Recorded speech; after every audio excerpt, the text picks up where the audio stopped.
Hello students, welcome to B biological. আমি Aditi ma'am. আর আজকে আমরা যে ক্লাসটা করব সেটা হচ্ছে মানুষের জনন বা রিপ্রোডাকশন। এটা ক্লাস 12-এ আছে। আমরা নিটের জন্য সম্পূর্ণ চ্যাপ্টারটা আজকে শেষ করব। তাহলে চলো আর দেরি না করে শুরু করা যাক। দেখো, মানুষের যে জনন আমরা যখন পড়বো, মানুষ যৌন জনন করে প্রত্যেকে, আর এদের ভিভিপেরাস টাইপের হয়, মানে এরা যৌন জনন করার পরে যখন এদের ফার্টিলাইজেশন হয় তারপরে এরা বাচ্চা প্রসব করে। ডিম প্রসব কিন্তু করে না, ডিম পারে না। ডিম পারলে হতো ওভিপেরাস। এরা যেহেতু সরাসরি পূর্ণাঙ্গ প্রাণীর মতন দেখতে, শিশুর জন্ম দেয়, তাই এদেরকে বলছে ভিভিপেরাস। এবার রিপ্রোডাক্টিভ সিস্টেম আমরা যখনই পড়বো, সেটা আমরা ফিমেল পড়ি বা মেল পড়ি, সেটা আমরা সবসময় দুটো ভাগে পড়বো। একটা হচ্ছে আমরা প্রাইমারি সেক্স অর্গান পড়বো, আর একটা হচ্ছে সেকেন্ডারি সেক্স অর্গান পড়বো। প্রাইমারি সেক্স অর্গান মানে হচ্ছে যেখানে গ্যামেট উৎপন্ন হয়, আর সেকেন্ডারি সেক্স অর্গান মানে হচ্ছে যেখান দিয়ে আমরা কপুলেশন বা ইন্টারকোর্স করা হয়, সেটা হচ্ছে সেকেন্ডারি সেক্স অর্গান। এবারে তার সাথে পড়তে হবে কি অ্যাক্সেসরি ডাক্ট আর অ্যাক্সেসরি গ্ল্যান্ড। অ্যাক্সেসরি ডাক্ট আর অ্যাক্সেসরি গ্ল্যান্ড দুটোই কিন্তু মেল এবং ফিমেলের ক্ষেত্রে গ্যামেট যে তৈরি করছে সেটাকে চলতে, এক স্থান থেকে আরেক স্থানে চলতে সাহায্য করে। ওকে, এরপরে স্লাইড দেখে নি চলো। নেক্সট হচ্ছে মেল রিপ্রোডাক্টিভ স্ট্রাকচার। এইভাবে সামনে থেকে যদি দেখো, সাইড থেকে, তাহলে এইরকম দেখতে লাগে। আর যদি সামনে থেকে দেখো, মানে এটা সাইড ভিউ, প্রথমটা হচ্ছে সাইড ভিউ উপরেরটা, নিচেরটা হচ্ছে সামনে থেকে ভিউ। এবার সাইড ভিউতে দেখো, এখানে তোমরা দেখতে পাবে একটা থলির মতো অংশ আছে, ঠিক আছে, একটা পেনিস আছে, আর একটা থলির মতো অংশ আছে। থলির মতো অংশটার নাম হচ্ছে স্ক্রোটাম। এবারে এর মধ্যেই কিন্তু আসল যে উপাদান, যেটা টেস্টিস বলে, যেটা শুক্রাশয়, সেটা কিন্তু থাকে। এই শুক্রাশয়ের মধ্যেই কিন্তু শুক্রাণু উৎপন্ন হয়। এবার এই স্ক্রোটামটা দেহের বাইরে কেন বার করানো থাকে, দেহের মধ্যে কেন থাকে না? আমাদের মেয়েদের ক্ষেত্রে কি হয়, দেহের ভেতরে থাকে, পেটের নিচে থাকে তলপেটে, কিন্তু মেয়েদের ক্ষেত্রে এটা হলেও ছেলেদের ক্ষেত্রে বাইরে কেন থাকে? কারণ শুক্রাণু তৈরি করার জন্য যে টেম্পারেচারটা দরকার হয়, সেটা বডি টেম্পারেচারের থেকে 2 থেকে 2.5 ডিগ্রি সেন্টিগ্রেড নিচের দিকে হয়। অর্থাৎ তোমার বডিতে তো, আমরা তো হোমিওথার্মিক প্রাণী, তাই তো? আমাদের বাইরের টেম্পারেচার যদি শীতকাল হয়, আমাদের বডির ভেতরের টেম্পারেচার তো কমে যাবে না, আমরা একই টেম্পারেচারে থাকবো। এবার সেই টেম্পারেচারে কি হয় বলো তো, শুক্রাণু উৎপাদনে বাধা প্রায়। তো শুক্রাণু উৎপাদন করার জন্য আরেকটু শীতল এনভায়রনমেন্টের দরকার হয়। তাই জন্য এই স্ক্রোটামটা বাইরের দিকে থাকে। আর স্ক্রোটামের মধ্যে কিছু লিগামেন্ট থাকে। এই লিগামেন্টগুলো কিসে হেল্প করে বলো তো? ধরো বাইরে খুব বেশি ঠান্ডা পড়লো, যেই ঠান্ডাতে শুক্রাণু উৎপাদন সম্ভব হচ্ছে না, তখন এই স্ক্রোটামটা ওই টেস্টিসকে ঠেলে উপর দিকে তুলে দেয়। অর্থাৎ তখন শীতকালে ওটা ছোট হয়ে যাচ্ছে। আবার ধরো খুব গরম পড়েছে, তখন বডি, মানে ওর একটু এয়ারের দরকার, তখন এই স্ক্রোটামটা একটু নিচের দিকে নেমে আসে, যাতে টেস্টিসটা আরও এয়ারের সংস্পর্শে আসতে পারে এবং সেটা আর একটু ঠান্ডা হতে পারে এবং শুক্রাণু উৎপাদনে সাহায্য করতে পারে।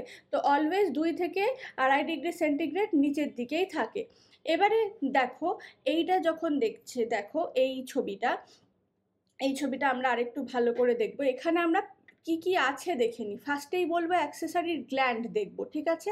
অ্যাক্সেসরি গ্ল্যান্ড দেখো, গ্ল্যান্ড মানে কি? গ্রন্থি। গ্রন্থি থেকে কি হয়? কিছু ক্ষরণ হয়, তাই তো? এইখানে 3খানা গ্ল্যান্ড আছে। একটা হচ্ছে সেমিনাল ভেসিকেল, একটা হচ্ছে প্রস্টেট গ্রন্থি, আর একটা হচ্ছে বাল্বো ইউরেথ্রাল গ্রন্থি।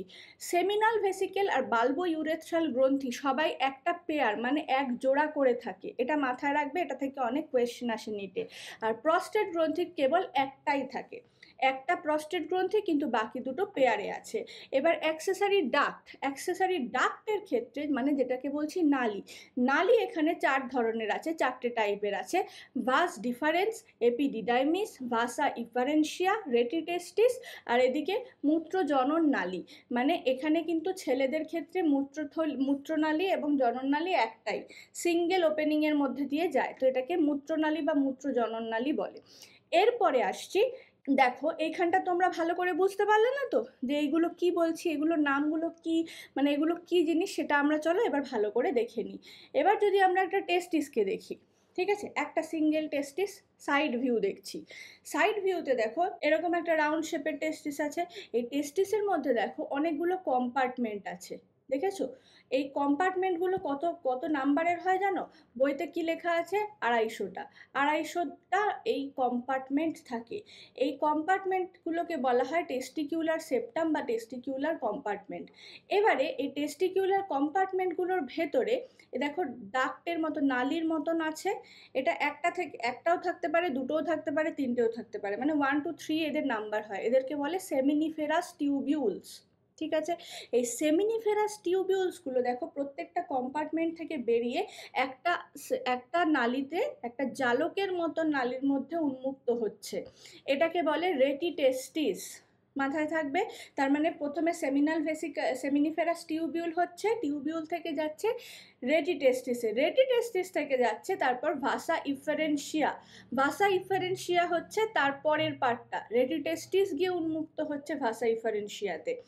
আর এদিকে দেখো এই যে ভাসা ইফারেন্সিয়াতে যাচ্ছে, ভাসা ইফারেন্সিয়ার পরে হচ্ছে এপিডিডাইমিস। এই জায়গাটা হচ্ছে এপিডিডাইমিস এর পরে। আর এপিডিডাইমিসটা যাওয়ার পরে দেখো এই যে লম্বা যে জায়গাটা, এটাকে বলছে হচ্ছে ভাস ডিফারেন্স। এখানে দেখো এই টেস্টিকুলার লোবিউলের মধ্যে সেমিনিফেরাস টিউবিউল কিন্তু প্রচুর রয়েছে। 250টার মধ্যে এক একটাতে যদি মিনিমাম 3টে করেও ধরো নাম্বার অনেক, তারপর সবগুলো রেটিটেস্টিসে বেরোচ্ছে, সেটার নাম্বারটাও অনেক, সেটা একটা জালকের মতন তৈরি করছে। ভাসা ইফারেন্সিয়াও কিন্তু এখানে দেখো অনেকগুলো রয়েছে। আর এপিডিডাইমিস দেখো এখানে এইভাবে একটা স্ট্রাকচার তৈরি করেছে, দেখতে পাচ্ছ এই স্ট্রাকচারটা। আর তারপরে এটা সিঙ্গেল একটা ভাস ডিফারেন্সে গিয়ে উন্মুক্ত হয়েছে, যেটার নিচেই আছে seminal vesicle, prostate gland, bulbo urethral gland. মানে এইখান দিয়ে এই যে শুক্রাণু উৎপাদন হয়েছে তাদের মধ্যে এবারে গ্ল্যান্ড থেকে বিভিন্ন ধরনের কেমিক্যাল, বিভিন্ন ধরনের সিক্রিশনগুলো এই এটার সাথে মিশবে। মিশলে কি হবে? ও সিমেন্ট তৈরি করবে, তাই তো? এরপরে দেখো আমরা যদি টেস্টিসের সেকশন কাটি, টিএস কাটি, মানে একটা দুটো টেস্টিস আছে, তার তার প্রস্থচ্ছেদ কাটছি। প্রস্থচ্ছেদ কাটলে আমরা কীরকম দেখব বলো তো? এরকম গোল গোল গোল গোল স্ট্রাকচার দেখব, কম্পার্টমেন্টগুলো, যাদের মধ্যে, যে টিউবিউলগুলোর মধ্যে কি তৈরি হচ্ছে? স্পার্ম তৈরি হচ্ছে। তো এগুলো হচ্ছে জার্ম সেল, এগুলোর মধ্যে থেকে কিন্তু স্পার্মাটোজেনেসিস হয়, এর মধ্যে স্পার্মাটোজেনেসিস হয়। আর এখানে একটা এরকম লম্বাটে ধরনের যে সেলটা দেখছো, এটাকে বলছে হচ্ছে সার্টোলি সেল।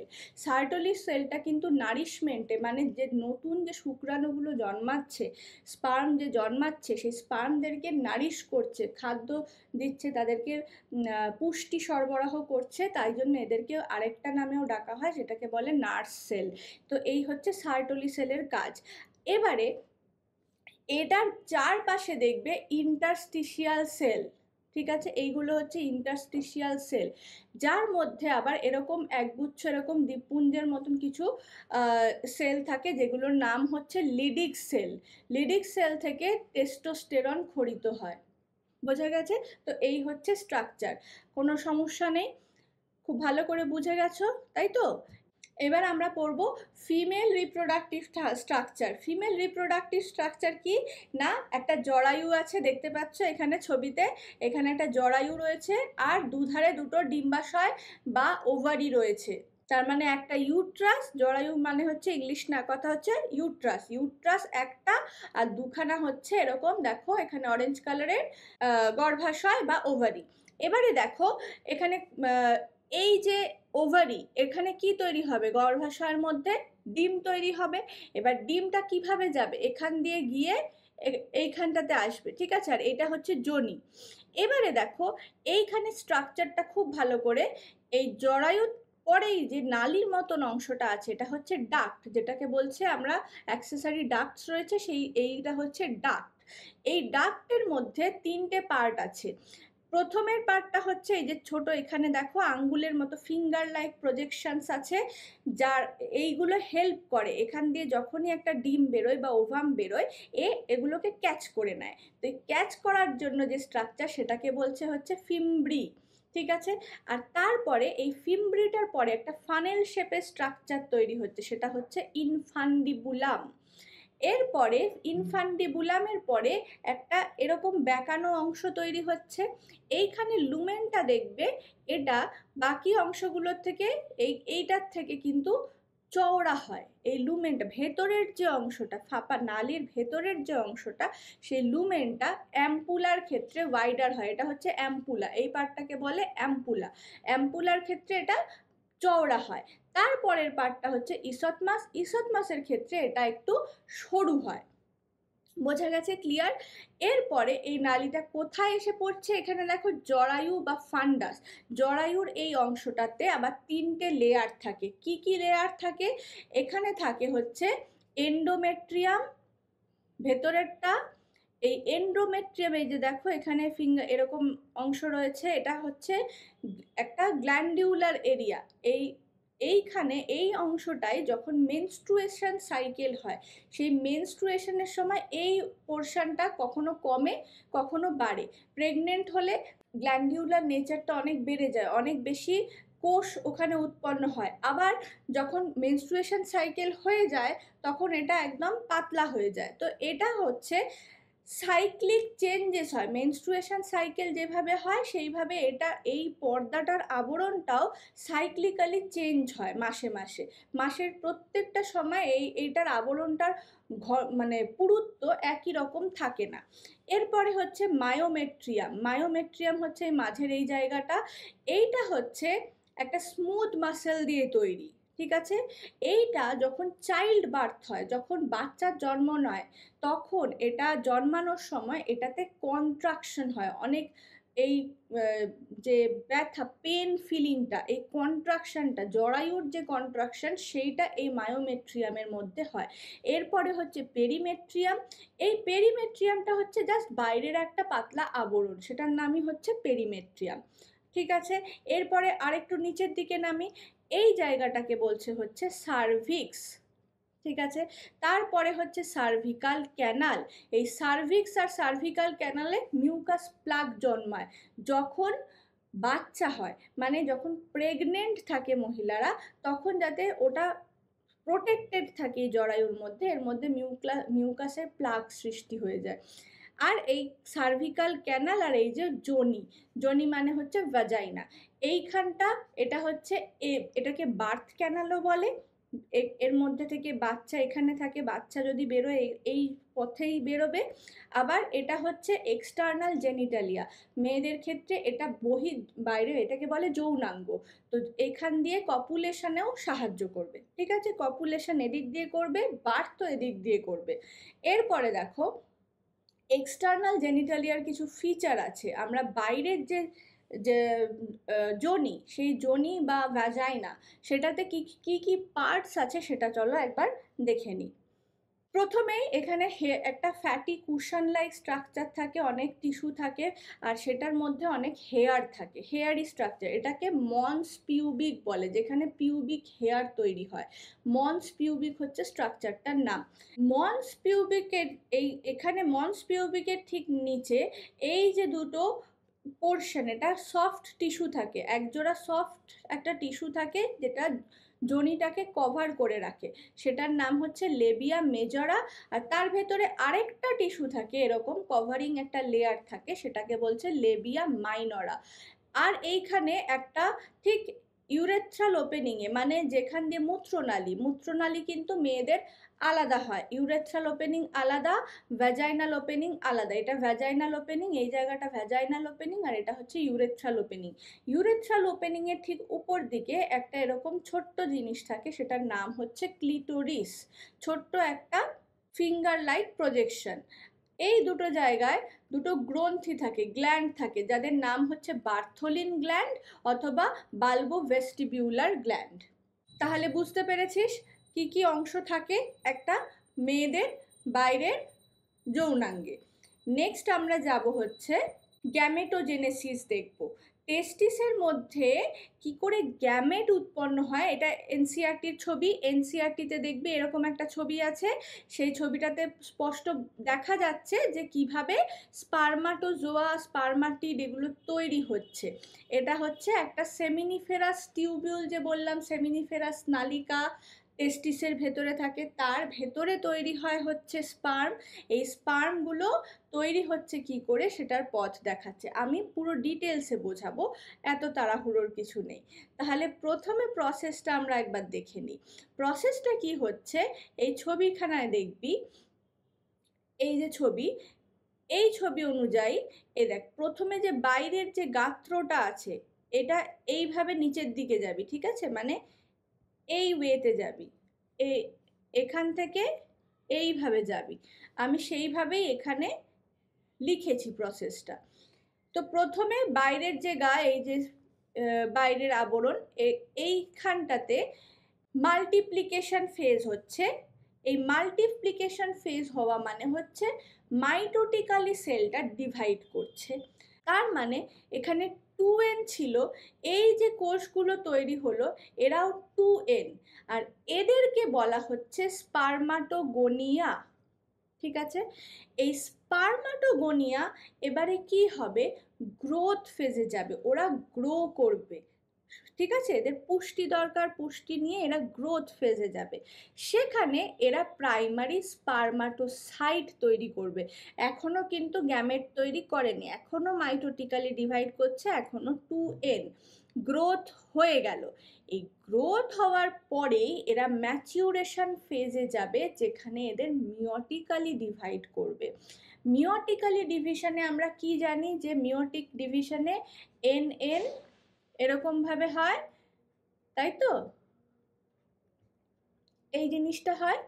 প্রথমটা হচ্ছে হাফ বিভাজন হয়, এটা 2n থেকে হাফ এরকম ডিভাইড হয়ে যাচ্ছে। তারপরেরটা মাইটোটিক, এটা মাইটোটিক মিওটিক 1, এটা মিওসিস 2। মিওসিস 1-এ কি হচ্ছে, এরা হাফ ডিভাইড হচ্ছে। মিওসিস 2-তে কি হচ্ছে, এরা আবার মাইটোটিক্যালি সদৃশ বিভাজনই হচ্ছে, NN দুটো তৈরি করছে। এখানেও দেখ সেম সেম মিওসিস বিভাজন হচ্ছে। তো মিওসিস 1-এ কি হচ্ছে, প্রাইমারি স্পার্মাটোসাইট থেকে তৈরি হলো সেকেন্ডারি স্পার্মাটোসাইট। এই সেকেন্ডারি স্পার্মাটোসাইট হচ্ছে ফার্স্ট N। এটা থেকে একটা প্রশ্ন আসে, কিন্তু বেশ কয়েকবার এসেছিল কিন্তু। তো সেকেন্ডারি স্পার্মাটোসাইট হচ্ছে প্রথম N, মানে হ্যাপ্লয়েডের নাম্বার। তারপরে এর মিওসিস 2, সেকেন্ড মিওটিক ডিভিশন হলো, এর থেকে 4খানা দেখ তৈরি কি হলো, স্পার্মাটিড। সেকেন্ডারি স্পার্মাটোসাইট থেকে তৈরি হয়ে গেল স্পার্মাটিড। এবার এই স্পার্মাটিড কি করে, ও ম্যাচিওর হয় ধীরে ধীরে ধীরে ধীরে, ওর মোটামুটি 74 দিন মতন সময় লাগে ম্যাচিওর হয়ে ও স্পার্ম তৈরি করে। এই স্পার্ম জেনারেশনকে বলে হচ্ছে, স্পার্মাটিড থেকে যখন স্পার্ম তৈরি হচ্ছে, মানে N থেকে, এটাও কিন্তু N, তো N থেকে N আসতে ওর মোটামুটি 74 দিন সময় লাগছে। তো এই যে প্রসেস, এটাকে বলে হচ্ছে স্পার্মিওজেনেসিস। কিন্তু এই পুরো প্রসেসটাকে বলে হচ্ছে স্পার্মাটোজেনেসিস। মানে এই পুরো প্রসেসে যে একদম 2n থেকে, এই 2n থেকে শুরু করে এই লাস্টে N স্পার্ম তৈরি হওয়া অবধি, এই গোটা প্রসেসটার নাম হচ্ছে স্পার্মাটোজেনেসিস। বাট এই স্পার্মাটিডটা ম্যাচিওর হয়ে 74 দিন পরে যখন স্পার্ম তৈরি করছে, সেটাকে বলছে স্পার্মিওজেনেসিস। ওকে, আর স্পার্মিয়েশন কাকে বলে, আরেকটা টার্ম হচ্ছে স্পার্মিয়েশন।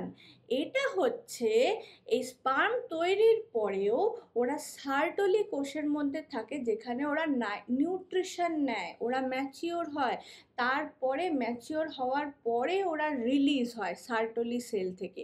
তো রিলিজ অফ ম্যাচিওর, ওই দেখ, তো release of mature sperms from Sertoli cell, এই যে সার্টলি সেল থেকে ম্যাচিওর স্পার্ম রিলিজ হচ্ছে, এটাকে বলছে হচ্ছে স্পার্মিয়েশন। তিনটের মধ্যে ডিফারেন্স বুঝতে পেরেছি, সেখান থেকেও কিন্তু নিতে প্রশ্ন আসে, গোলাবে না তিনটে জিনিস কি কি। এরপরে আমরা দেখব উজেনেসিস। উজেনেসিসের ক্ষেত্রে কি দেখতে হবে, প্রথমেই দেখব, যেটা আরেকটা কথা বলতে ভুলে গেলাম, যে ছেলেদের ক্ষেত্রে এটা কিন্তু বয়ঃসন্ধিকালে হয়, তাই না, মানে একটা বয়ঃসন্ধি বাচ্চা থেকে যখন শিশু থেকে যখন ও বয়ঃসন্ধিকালে পৌঁছালো, তারপর থেকেও স্পার্ম তৈরি করার ক্ষমতা জন্মালো। ছোট বাচ্চাদের কিন্তু স্পার্ম তৈরি করার ক্ষমতা থাকে না। মেয়েদের ক্ষেত্রে এই জায়গাটাতে একটু ডিফারেন্স হয়।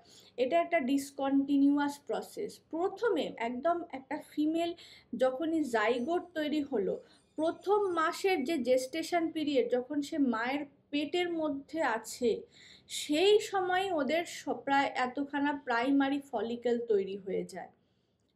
যখন এমব্রিও স্টেজ, সেকেন্ড মান্থের এমব্রিও স্টেজ, তখন এত, ফিফথ মান্থের এমব্রিওনিক লাইফের একটা ফিমেল ফিটাসে, একটা বাচ্চা মেয়ে যখন কন্যা ভ্রূণ যখন মাতৃক্রোড়ের ভেতরে থাকে, ঠিক আছে, উম্বে জরায়ুর মধ্যে আছে, তখন ওর অলরেডি 7 মিলিয়ন প্রাইমারি ফলিকেল রয়েছে।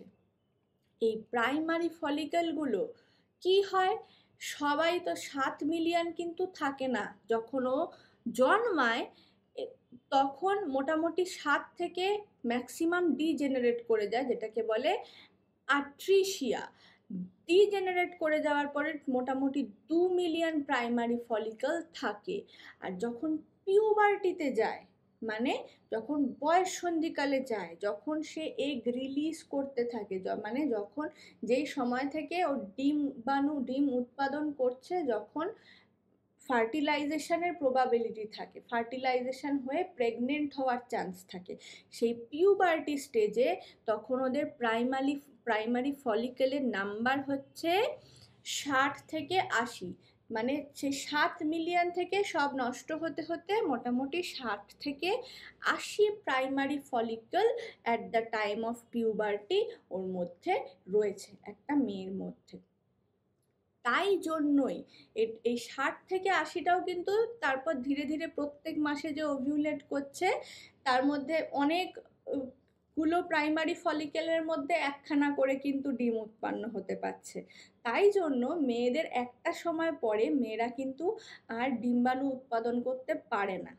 ঠিক আছে, তো ফার্স্ট যখন মেনস্ট্রুয়েশন সাইকেল শুরু হলো, সেটাকে বলে মেনার, তাই তো আমরা আরো ডিটেলে পড়বো। তো ফার্স্ট শুরু হয় তখন, মানে হচ্ছে ও একটা প্রাইমারি ফলিকলটা উজেনেসিসের থ্রু দিয়ে গিয়ে ও একটা ডিম্বাণু উৎপাদন করতে পারলো। এরপরে দেখ, এই প্রাইমারি ফলিকলগুলোর মধ্যে প্রত্যেক out of 500 primary follicle only 1 develops into an egg. এতগুলো আছে ঠিকই, কিন্তু তাদের মধ্যেও সবকটা কিন্তু এগ দিতে পারে না। তার মধ্যে অনলি 500টার মধ্যে একটা করে দিতে পারে। তাই জন্য এবারে এই উজেনেসিসের ক্ষেত্রেও এটা যেরকম স্পার্মাটোজেনেসিসে 3টে ফেজে হচ্ছিল, উজেনেসিসও 3টে ফেজে হয়, মাল্টিপ্লিকেশন, গ্রোথ আর ম্যাচুরেশন ফেজ। এবার দেখ উজেনেসিসের প্রসেসটা, এই যে প্রাইমারি ফলিকল ছিল যেটা বললাম 60 থেকে 80 মানে 60 থেকে 80 হাজার ছিল, প্রতি 500টার মধ্যে একটা করে দিতে পারে ডিম্বাণু। তো এই প্রাইমারি ফলিকল প্রথমে মাল্টিপ্লিকেশন হয়ে উগোনিয়া দেয়। ঠিক আছে, উগোনিয়া দিচ্ছে 2n, তার মানে এটা কি ডেভেলপ করছে, মাইটোটিক্যালি। এবারে মাইটোটিক্যালি ডেভেলপ করার পর উগোনিয়াটার গ্রোথ ফেজে যায় এবং সে প্রাইমারি একটু বড় সড়ো সাইজে হয়, পুষ্টি নিয়ে 2n এখনো প্রাইমারি উসাইট তৈরি করছে। তো প্রাইমারি উসাইট কিন্তু 2n, প্রাইমারি উসাইট হচ্ছে লাস্ট 2n। এবার উগোনিয়া, উসাইট এরা কিন্তু ডিপ্লয়েড। এগুলো থেকে প্রশ্ন আসে অনেক সময়, আর যেগুলো না তখন তোরা নিতে এত সোজা প্রশ্ন আসে কিন্তু ভেবে পাস না যে কোথা থেকে দিচ্ছে। এবারে সেম যেরকম স্পার্মাটোজেনেসিসে হচ্ছিল, সেরকম এই উজেনেসিসের ক্ষেত্রেও কি হচ্ছে দেখ, প্রাইমারি উসাইট আবার মিওটিক্যালি ডিভাইড করছে, কিন্তু ডিফারেন্স কি হচ্ছে, যেটা স্পার্মাটোজেনেসিসে ও এইভাবে ডিভাইড করছিল, তো এটা 2n ছিল, বাকি এটা n, এগুলো n, তাই তো। এই ক্ষেত্রে কি হচ্ছে, একটা মানে এই যে দুটো তৈরি করলো, শুধু এ ধর, এ তৈরি হতে পারলো, এটা হচ্ছে সেকেন্ডারি উসাইট তৈরি করলো, সেকেন্ডারি উসাইট। আর এইটা কিন্তু আর গ্রো করতে পারলো না, এ কি হয়ে গেল, এ ডিজেনারেট করে গেল। এটা হচ্ছে ফার্স্ট পোলার বডি, এ আর কিন্তু ফার্দার ডিভাইড করতে পারছে না। আবার এই ক্ষেত্রেও এর থেকে যখন এ তৈরি হচ্ছে, এইটা হচ্ছে একটা উটিড যেটাকে বলে ওভাম বা এগ, একই সবকটা টার্ম কিন্তু একই জিনিসকে ইন্ডিকেট করে। আবার আরেকটা, এইটাও কিন্তু আবার ডেভেলপ করতে পারছে না, এটাও হয়ে যাচ্ছে সেকেন্ডারি পোলার বডি, এও ডিজেনারেট করে যায়, এও ডিজেনারেট করে যায়। তার মানে এর থেকে যে আরো হবে, যেখানে স্পার্মাটোজেনেসিসের 4টে হচ্ছিল স্পার্ম তৈরি, সেখানে ওভাম কিন্তু একটা তৈরি হচ্ছে, একটা থেকে একটা সেকেন্ড প্রাইমারি উসাইট থেকে, এটা প্রাইমারি উসাইট থেকে একটা ওভাম তৈরি হচ্ছে, যেখানে স্পার্মাটোজেনেসিসের ক্ষেত্রে একটা থেকে 4টে স্পার্ম তৈরি হচ্ছিল। ঠিক আছে, তো এটা একটা ডিফারেন্স। এবার এটা কেন হয়, এটা হয় কেন, এদের হচ্ছে সাইটোপ্লাজমিক ডিভিশনটা হয় আনইকুয়াল, মানে সাইটোপ্লাজম ডিভাইড করে তো ক্যারিওকাইনেসিসের পরে, এইটা ছোট হয় এটা বড় হয়, তো সাইটোপ্লাজমিক আনইকুয়াল ডিভিশনের জন্য, আর সাইটোপ্লাজমটা খুব মিনিমাল থাকে এগুলোতে, তাই জন্য এগুলো পরে ইভেনচুয়ালি ডিজেনারেট করে যায়। বুঝতে পেরেছিস, কোনো সমস্যা নেই। এবারে আবার আমরা দেখে নিই সিমেন কাকে বলে। সিমেন হচ্ছে ছেলেদের যে গ্ল্যান্ডগুলো থেকে প্রথমে স্পার্ম তৈরি হলো সেমিনিফেরাস টিউবিউলসে, এখানে অনেক স্পার্ম তৈরি হয়ে কোথা দিয়ে গেল, এপিডিডাইমিস হয়ে একেবারে ভাস ডিফারেন্স হয়ে এইখানে গ্ল্যান্ড, এখানে কি আছে গ্ল্যান্ডগুলোর নাম বল, সেমিনাল ভেসিকেল, তারপর প্রস্টেট গ্ল্যান্ড, তারপর বাল্বো ইউরেথ্রাল গ্ল্যান্ড, প্রস্টেট একটা আর এই দুটো এরকম দুটো করে থাকে, তাই তো। এই সমস্ত গ্ল্যান্ড থেকে যা সিক্রিট হচ্ছে সব এগুলোকে বলে, সেই গ্ল্যান্ড থেকে যা সিক্রিট হচ্ছে সেইগুলো নিয়ে সেমিনাল প্লাজমা গঠিত হয়। তো সেমিনাল প্লাজমা প্লাস স্পার্ম, এই যা সেমিনাল প্লাজমা থাকে তার ভেতরে স্পার্ম হয়তো থাকে 10%, আর 10%এই প্রায় কয়েক লাখ স্পার্ম থাকে। তো সেই স্পার্মগুলো নিয়ে ও কোথা দিয়ে বেরোবে, এই পেনিস দিয়ে ওর ইজাকুলেশন হবে। পেনিসের মধ্যে কি থাকে, এখানে বাইরে ফোর স্কিন থাকে আর ভেতরে গ্ল্যান্স পেনিস থাকে। ঠিক আছে, ফোর স্কিনের কি হচ্ছে, দাঁড়া আমি ছবিটা এখানে দেখাই তাহলে আরো বুঝতে সুবিধা হবে। এখানে, হ্যাঁ এখানে দেখ একটা ফোর স্কিন থাকে যেটা স্পেশাল টিস্যু দিয়ে তৈরি। যখনই ইরেকশন হয় পেনিসের, যখন ইজাকুলেশনের টাইম হবে, স্পার্ম বেরোবে, সিমেন যেটাকে বলে, স্পার্ম তো শুধু বেরোয় না, তার সাথে সেমিনাল প্লাজমাও থাকে, সবটা মিলে যখন ও ইজাকুলেশন হবে তখন এই ফোর স্কিনটা ওপেন হয়ে যায়। ফোর স্কিন ওপেন হলে ভেতরের এই গ্ল্যান্স পেনিস বলে, এই গ্ল্যান্স পেনিসটা বেরোয়, তখন ওদের ইজাকুলেশনটা হয়। ইরেকশন হয়ে, প্রথমে ইরেকশন হয় এই পুরো পেনিসটার, তারপরে ইজাকুলেশন হয়। নেক্সট,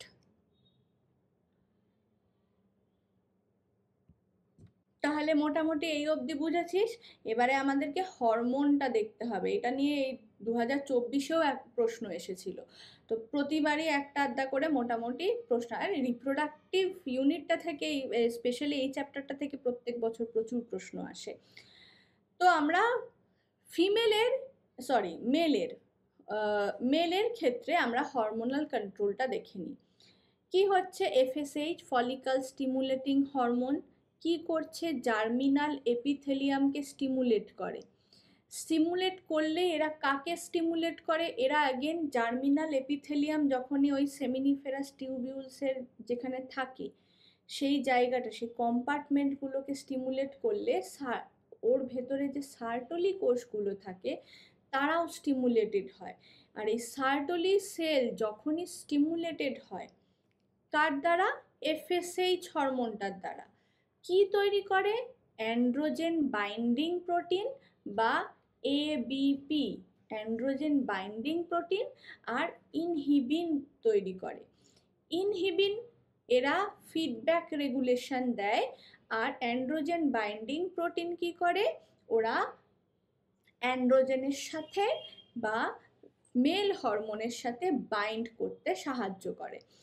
এবারে দেখ আরেকটা হচ্ছে ICSH, interstitial sell stimulating hormone. কি করছে? হরমোনের চ্যাপ্টার মাধ্যমিকেও পড়ে এসেছিস, ইন্টারস্টিশিয়াল সেল স্টিমুলেটিং হরমোন নামটা শুনেছিস তোরা, অগ্রপিটুইটারি থেকে খরিত হয়। কি করে? ও লেডিক সেলকে গিয়ে, ইন্টারস্টিশিয়াল সেল কোথায় থাকে?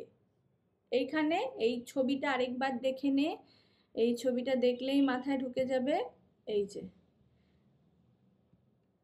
এফএসএইচ কাকে করছে? এফএসএইচ করছে সার্টোলি সেলকে। আর এদিকে এই ইন্টারস্টিশিয়াল সেল স্টিমুলেটিং হরমোন কাকে করছে? করছে লিডিক সেলকে। কি স্টিমুলেট? সার্টোলি সেলকে স্টিমুলেট করে কি তৈরি করছে? অ্যান্ড্রোজেন বাইন্ডিং প্রোটিন তৈরি করছে। আর লিডিক সেলকে স্টিমুলেট করে কি করছে? টেস্টোস্টেরন বা অ্যান্ড্রোজেন তৈরি করছে। বুঝেছিস? এই হচ্ছে গল্প। এবার তার জন্য এদের দুজনের মিলিত প্রয়াসে কি তৈরি হচ্ছে? টেস্টিসের মধ্যে স্পার্ম তৈরি হচ্ছে। এই দেখ, অ্যান্ড্রোজেন বা সেক্স হরমোন মেলদের ক্ষেত্রে টেস্টোস্টেরন তৈরি করছে কে? আইসিএসএইচ।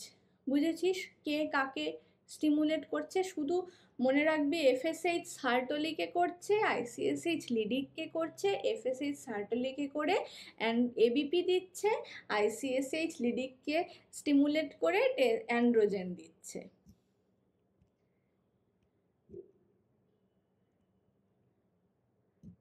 এবার আমরা ফিমেলেরটা পড়ে নিই। ফিমেলের মেনস্ট্রুয়েশন সাইকেলটা একটু পরে পড়বো, আগে হরমোনাল কন্ট্রোলটা পড়ে নিই। হরমোনাল কন্ট্রোলে দেখ এখানেও এফএসএইচ আইসিএসএইচ নেই, কিন্তু এলএইচ আছে, লিউটিনাইজিং হরমোন। এফএসএইচ কি করছে? ফলিকিউলার সেলগুলোকে স্টিমুলেট করে ইস্ট্রোজেন হরমোনটা দিচ্ছে। ঠিক আছে, ইস্ট্রোজেন হরমোন দিচ্ছে। এবার ফলিকিউলার সেল কিন্তু গ্রাফিয়ান ফলিকল তৈরি করে। আমি এগুলো আরেকটু বোঝাচ্ছি, এখনো বুঝিস নি, বোঝাবো। গ্রাফিয়ান ফলিকল তৈরি করে, যে গ্রাফিয়ান ফলিকল থেকে কর্পাস লিউটিয়াম হয়। আর এলএইচ কি করে? কর্পাস লিউটিয়ামকে থেকে প্রোজেস্টেরন উৎপাদনে সাহায্য করে। আমরা এটা আরেকটু ভালো করে বুঝবো। ঠিক আছে, আর কি করে? এলএইচ ওভিউলেশনেও সাহায্য করে। এলএইচ এর দুটো কাজ, এলএইচ একটা করছে ওভিউলেশনে সাহায্য, আরেকটা করছে হচ্ছে কর্পাস লিউটিয়ামকে মেনটেন করছে, প্রোজেস্টেরন উৎপাদন করতে স্টিমুলেট করছে। তো আর FSH directly oestrogen, follicular cell থেকে ইস্ট্রোজেন ক্ষরণ করতে সাহায্য করছে। এই হচ্ছে দুটোর হরমোনাল রেগুলেশন। মেলেরটা তোরা বুঝে গেছিস, কোনো সমস্যা নেই। ফিমেলেরটা হাফ বুঝেছিস, হাফ বুঝবি, দাঁড়া, থাকতে হবে তো সঙ্গে। এবার গ্যামেটের স্ট্রাকচারটা এবার একটু দেখে নিই, তারপরে আমাদের সুবিধা হবে। দেখ এইদিকে হচ্ছে এই পোর্শনটা হচ্ছে, আমি খালি না হাত দিয়ে দেখাচ্ছি, আমি ভাবছি সামনে তোরা দেখতে পাচ্ছিস, আমি তো কম্পিউটারে দেখছি। আচ্ছা, এইটা হচ্ছে মেল গ্যামেট, আর এইটা হচ্ছে একটা ফিমেল গ্যামেট। মেল গ্যামেটটা দেখ এরকম একটা লেজ টাইপের অংশ আছে, দেখ দেখতেই মনে হচ্ছে না মাথা আছে, গলা আছে, লেজ আছে, সত্যি তাই। এটাকে হেড পার্ট বলে, এটাকে বলছে হেড, এটাকে বলছে ঘাড়, গ্রীবা, নেক, আর এটা হচ্ছে টেল পার্ট। এইখানে এই সামনের দিকে দেখ, এইখানে একটা অ্যাক্রোজোম বলে একটা অংশ আছে। এই অ্যাক্রোজোমটাই কি করে? এখানে দেখ সবাই এখান থেকে অ্যাক্রোজোম থেকে কিছু পদার্থ, কিছু কেমিক্যাল রিলিজ করে, তখন ও এর মধ্যে পিনেট্রেট করে কোন পোর্শনটাকে, এই যে এগ দেখছিস, এগের মধ্যে বাইরের যে লেয়ার সেটা হচ্ছে জোনা প্যালুসিডা, এই জোনা প্যালুসিডাটাকে পিনেট্রেট করছে। যেই পিনেট্রেট করছে, আর এই যে বাইরের এই যে অংশটা, এটাকে বলছে করোনা রেডিয়াটার কোষসমূহ। ভেতরে আছে এগ, ডিম্বাণু। এই পিঙ্ক যে স্ট্রাকচারটা, এটা হচ্ছে পেরিভাইটালাইন স্পেস। আর এই যে গ্রিন স্ট্রাকচারটা, এটা হচ্ছে জোনা প্যালুসিডা। আর এই সেলগুলো হচ্ছে করোনা রেডিয়াটা। ক্লিয়ার হয়েছে? এই যে স্পার্ম, এর হেডে যে অ্যাক্রোজোম আছে, এই অ্যাক্রোজোমটা কি করে, এই জোনা প্যালুসিডা লেয়ারটাকে ভেদ করে। যেই ভেদ করলো, তার মানে ও একটা এগের মধ্যে প্রবেশ করে গেল। আর একটা এগে প্রবেশ করা মানে ও কিন্তু আর স্পার্মকে এন্টার করতে দেবে না। ওদের মধ্যে এমন কেমিক্যাল চেঞ্জেস হয়ে যায় ডিমের মধ্যে, যে একটাই স্পার্ম, মানে মিলিয়ন অফ স্পার্ম কিন্তু আসছে একসাথে ফার্টিলাইজ করতে একটা এগকে, কিন্তু সবাই পারে না, একমাত্র একটা স্পার্মই জয়ী হয়। এবারে সে কি করে, এই জোনা প্যালুসিডাতে যেই ঢুকে গেল, তখন ওরা এত হার্ড কভারিং হয়ে যায় যে বাকি স্পার্মগুলো আর এন্টার করতে পারে না। মানে তাদের মধ্যে সেখানেও কিন্তু কম্পিটিশান হচ্ছে। এবারে দেখ আর কি, এই ডিমের মধ্যে কি আছে, ডিমের মধ্যে জাস্ট উটিড ওভাম, যেটাতে কি থাকে, এন, এন আছে। আর এর মধ্যে কি আছে, এখানেও নিউক্লিয়াসের মধ্যে কি আছে, একটা এন। এই এন আর এর ভেতর এন, এরাই তো ফার্টিলাইজ করবে। এরা ফার্টিলাইজ করলেই 2n হয়ে যাবে, জাইগোট হয়ে যাবে। ঠিক আছে? এরপরে দেখ এখানে কি থাকে, আর এখানে একটা গ্রিবা থাকে। এই গ্রিবার মধ্যে এদের না সেন্ট্রিওল থাকে, এখানে কোনো সেন্ট্রিওল ফেন্ট্রিওল কিন্তু নেই, এটা একটা ডিফারেন্স। আর এখানে দেখ মাইটোকন্ড্রিয়া থাকে। মাইটোকন্ড্রিয়া না কি করে, এটিপি উৎপাদন করে। তো এই যে টেল, এটা মানে এই পুচ্ছটা দিয়ে না এরকম সুইম করে, পুরো ফিমেল বডির ভেতরে স্পার্মগুলো সুইম করে। আর এই যে সুইম করতে প্রত্যেকটা স্পার্মের যে এনার্জি লাগে, সেই এনার্জিটাই মাইটোকন্ড্রিয়ার থেকে এটিপি সরবরাহ করে দেয়। বোঝা গেছে? দুটো ক্লিয়ার হয়েছে। এবারে কোনো সমস্যা নেই, কেন মাইটোকন্ড্রিয়া থাকে, সব ক্লিয়ার। এবারে এই জায়গায় আসি। এই জায়গায় না এলে, এটা হচ্ছে ফিমেলের, আমরা কি পড়ব, হরমোনাল রেগুলেশন পুরো, মেনস্ট্রুয়েশন সাইকেল, তারপরে কি করে পুরো রেগুলেট হচ্ছে সবটা দেখবো। এটা ধর একটা ওভারি, ঠিক আছে? ওভারির মধ্যে যে স্ট্রাকচারটা, এটা ভালো করে দেখতে হবে। এটা ধর প্রাইমারি ফলিকল, প্রাইমারি ফলিকল থেকে এরকম তৈরি হচ্ছে গ্রাফিয়ান ফলিকল। গ্রাফিয়ান ফলিকলের মধ্যে এরকম সেকেন্ডারি উসাইট, উজেনেসিসটা মনে কর, মনে পড়েছে? সেকেন্ডারি উসাইট তৈরি হয়েছে। এই সেকেন্ডারি উসাইট দেখ এখানে, এই সেকেন্ডারি উসাইটটা কিন্তু রিলিজ হয়, সেটাকেই আমরা বলছি ওভিউলেশন। এখানে একটা জিনিস ভালো করে খেয়াল করবি, আমরা একবার উজেনেসিসটাতে যাই। উজেনেসিসে এসেছিস? দেখ সেকেন্ডারি উসাইট, এই সেকেন্ডারি উসাইট মানেই কিন্তু এখানে এগটা রিলিজ হচ্ছে। এই এগটা আমরা কিন্তু এখনো এটাকে ঠিক এগ বলতে পারি না, কিন্তু এই সেকেন্ডারি উসাইটটাই কিন্তু রিলিজ করে। রিলিজ করার পরে যদি ফার্টিলাইজেশন হয়, যদি স্পার্ম আসে, তখন ওদের এই মিওসিস 2 সেকেন্ড মিওটিক স্টেজটা হয়ে ওরা তৎক্ষণাৎ এগ তৈরি করে আর ফার্টিলাইজেশন করে NN2N তৈরি করে ফেলে। কিন্তু যদি ফার্টিলাইজেশন না হয়, এই সেকেন্ডারি উসাইটটাই কিন্তু দেহের বাইরে আবার বেরিয়ে যায়। তো রিলিজ কি করে, রিলিজ কিন্তু অ্যাকচুয়ালি এগ করছে না, সেকেন্ডারি উসাইট করছে। ঠিক আছে? সেকেন্ডারি উসাইট প্রত্যেক মাসে মেয়েদের শরীর থেকে বেরিয়ে যাচ্ছে। এবারে দেখ খুব ভালো করে, এই যে সেকেন্ডারি উসাইটটা বেরোনোর পরে এই গ্রাফিয়ান ফলিকলের বাইরের যে পোর্শন, এইগুলো, এই সেলগুলো, এইগুলোকে বলছে হচ্ছে, দেখ এইগুলোই পরে কর্পাস লিউটিয়াম দিচ্ছে। ঠিক আছে? কর্পাস লিউটিয়াম কিন্তু খুবই ইম্পর্ট্যান্ট একটা জিনিস, কেন বলছি, এবার এটা হচ্ছে সব থেকে ইম্পর্টেন্ট জিনিস, অবশ্যই এর মধ্যেই সব হবে। তো এই কর্পাস লিউটিয়াম দিচ্ছে, এই জিনিসটা ভালো করে বুঝেছি, সেখানে সাইকেলটা এখানে আঁকা হয়েছে, উজেনেসিসের প্রসেসটা পরপর সাইক্লিক ফর্মে এখানে দেখিয়েছি। এবারে দেখ, এটা তোদের এনসিইআরটি বইয়ের ছবি, আগে আমরা এটাই দেখি নাকি, দেখি। দেখ, প্রথমে একটা জিনিস বলতে হবে যে যখন মেয়েদের প্রথম পিরিয়ডস আসে, আওয়াজ হচ্ছে, প্রথম মেনস্ট্রুয়েশন সাইকেল হয় সেটাকে বলছে মেনার্ক। আর যখন শেষ শেষ হয় কেন রে, কেন?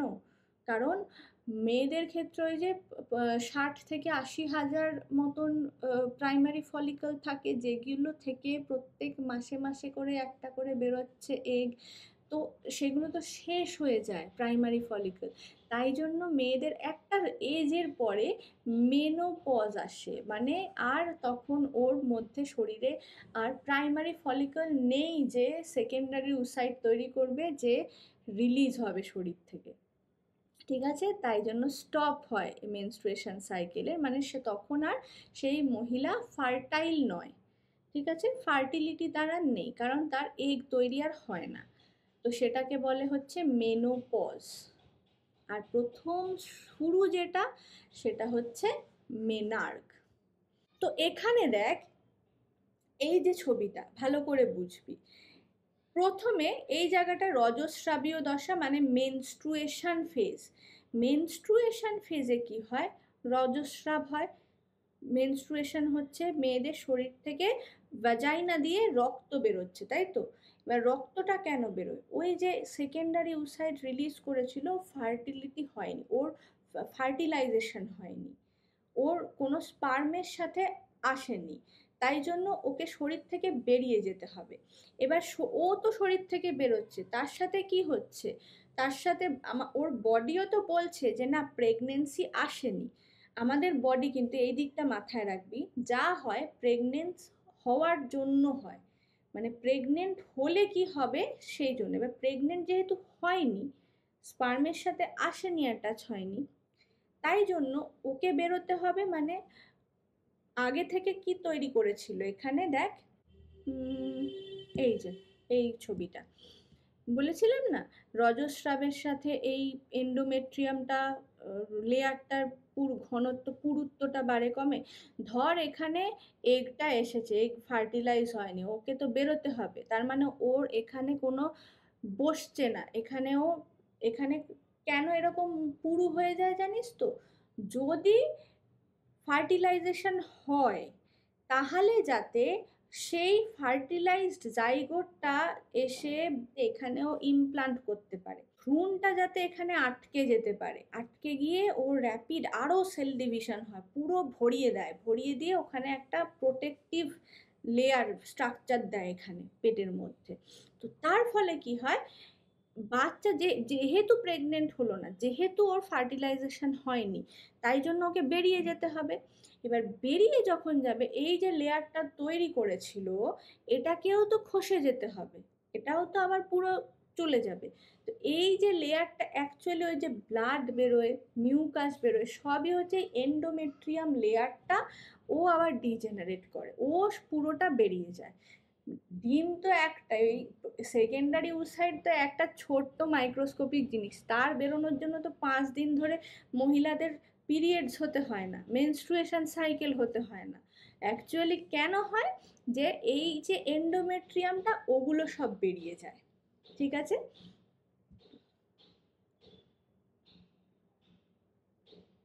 তো বেরিয়ে গেলে এই জায়গাটা দেখ আবার পাতলা হয়ে গেছে এন্ডোমেট্রিয়ামের ওয়ালটা, এটা হচ্ছে এন্ডোমেট্রিয়ামের ওয়াল, এই ছবিটাতে দেখ, হ্যাঁ দেখ, মেনস্ট্রুয়েশন হয়েছে, এখান দিয়ে ব্লিডিং হয়েছে, মেনস্ট্রুয়েশন ফেজ, ব্লিডিং, বেরিয়ে গেল, রক্ত হয়ে গেল, ইউটেরাইন ওয়াল কমে গেল, আবার তারপর থেকে ধীরে ধীরে বাড়তে বাড়তে বাড়তে বাড়তে 2-3 মিলিমিটার গ্ল্যান্ডিউলার এন্ডোমেট্রিয়াম যখন হলো, তখন মোটামুটি 14th ডে, ঠিক আছে, এই 14th ডেতে গ্রাফিয়ান, এটা ধর গ্রাফিয়ান ফলিকল, ঠিক আছে, এই গ্রাফিয়ান ফলিকল থেকে ওভিউলেশন হলো, ওভিউলেশন যেই হলো একটা সেকেন্ডারি উসাইড বেরিয়ে গেল, বাকি যেটা থাকলো সেটা হচ্ছে কর্পাস লিউটিয়াম। সেই কর্পাস লিউটিয়ামটা কি করলো, সিক্রেট, এটা আমি আবার আসছি হরমোনাল রেগুলেশনটা, সিক্রেট প্রজেস্টেরন। পিটুইটারি গ্ল্যান্ড থেকে কি তৈরি হচ্ছে, এফএসএইচ তৈরি হচ্ছে, এলএইচ তৈরি হচ্ছে। এফএসএইচ আর এলএইচ মেয়েদের ক্ষেত্রে হরমোনাল রেগুলেশনে সাহায্য করে বললাম। এফএসএইচ কি করছে, প্রথমে লো প্রজেস্টেরন লেভেল রাখছে। যখনই প্রজেস্টেরনটা দেখ একদম কম, প্রজেস্টেরন লেভেল কম, কখন, যে যখন মেনস্ট্রুয়েশন ব্লিডিং হচ্ছে, যখন ব্লিডিং ফেজ, তখন বডিতে কিসের প্রজেস্টেরন কি থাকে, লো থাকে। এরপরে ধীরে ধীরে কি হবে, এই যে এফএসএইচ এলো, এফএসএইচ এসে এর যে দেখ গ্রাফিয়ান ফলিকেল তৈরি করছে, এই সময়টাতে ইস্ট্রোজেন বাড়ছে, এই ইস্ট্রোজেনটা বেড়ে গেল, প্রজেস্টেরন কিন্তু তখনও কম, প্রজেস্টেরন এখনো আসেনি, কম, ইস্ট্রোজেন বাড়ছে। এরপরে এলএইচ প্রচণ্ড বেড়ে গেল যখন 14তম দিনে ওভিউলেশন হলো।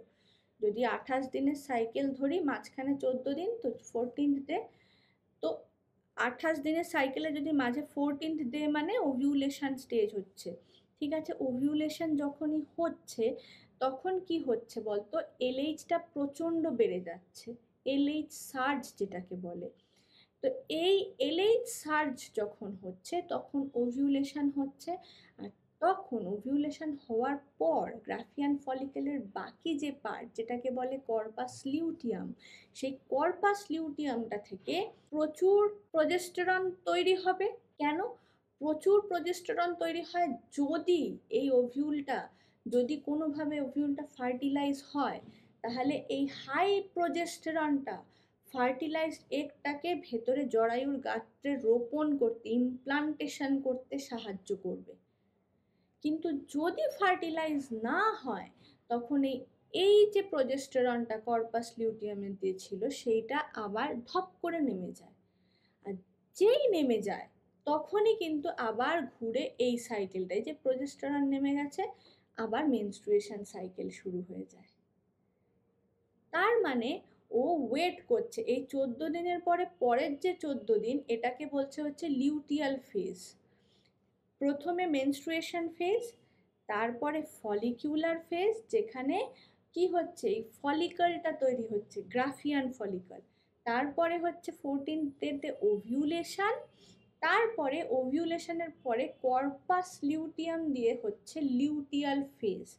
লিউটিয়াল ফেজে কি হচ্ছে, প্রজেস্টেরন হাই থাকছে, যাতে যদি ওভিউলটা ফার্টিলাইজ হয়, ওকে জরায়ুর গাত্রে রোপণ করার জন্য প্রচুর প্রজেস্টেরন তৈরি করছে, প্রচুর এন্ডোমেট্রিয়ামের লেয়ারও প্রচুর ঠিক হয়ে যাচ্ছে, এই যে 5 মিলিমিটারের মতন ঠিক হয়ে যাচ্ছে।